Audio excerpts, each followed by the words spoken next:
Сигурно поне веднъж сте попадали на този или друг канал в TikTok. Оранжевата котка.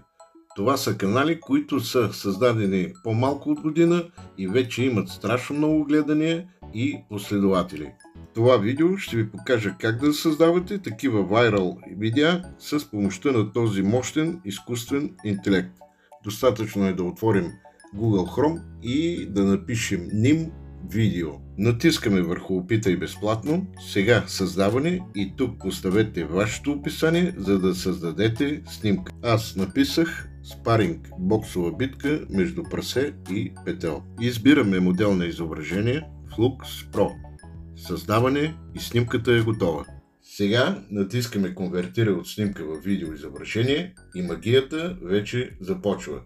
Тук долу ще забележите как вашата снимка се превръща в видео. Като накрая ще имате голям избор от видео предложения, които да изтеглите и да споделите в своите социални мрежи.